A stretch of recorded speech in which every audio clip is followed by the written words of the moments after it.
We listed on Simply Paraplanner, and that's where the vast majority of our candidates came from this most recent hiring cycle.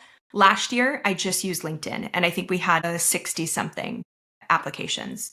So Simply Paraplanner really helped us get the word out on the opening. And then from there, we asked them to answer a simple Google form to talk through what their experience was, whether they were okay with the salary range, where they see themselves in 3 to 5 years, a couple short answer things just so we could see how they write and what they say and how much work they put into it. And then some things that allowed us to filter of like, how many years of experience do you have? Where are you in your CFP journey, et cetera.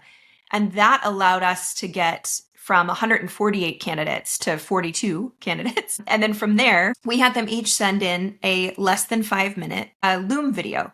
And we purposefully asked for it to be Loom for a couple of reasons. One, a lot of people still have never used Loom, and we wanted them to be able to use it. It's free, but we wanted them to figure out the tech to use Loom well. So we had them send a 5-minute Loom video, and we gave them 3 questions to answer. One was, tell me the journey of your career. One was, tell me why you want to work here specifically. And the third one was explain at a high level a mega backdoor Roth so that we could get a bit of a sense of how they sound. From there, we were able to get down to 8 candidates. And so with those 8, I did interviews. As a prep for those interviews, I send out 3 case studies. I try to balance. I don't want to ask for too much time from a candidate because I respect their time, but it really helps me see what their work looks like. And so we had one on building a basic Google sheet that compared investing in real estate versus investing in a stock and bond portfolio. We had one that was writing an email to a client who didn't understand how to do a backdoor Roth.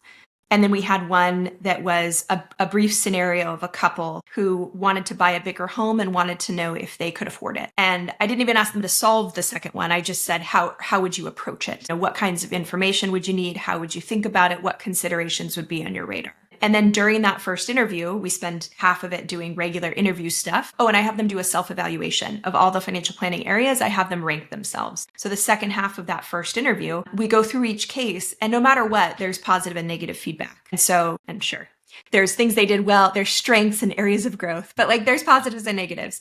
And so part of what I'm looking for is, I can see how they think as they do the cases. I can see where their gaps are.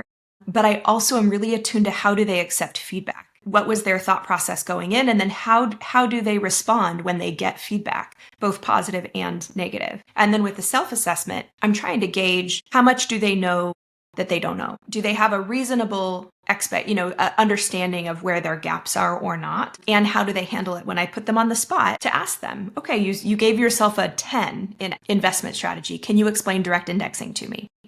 And if they're like, I've never heard of it, I have no idea. It's like, okay, well, you might not be a 10. So that's what we do in our first interview. Then Cindy does an interview, then Miranda does an interview. We do disc assessments and reference calls. So that's our specific hiring process.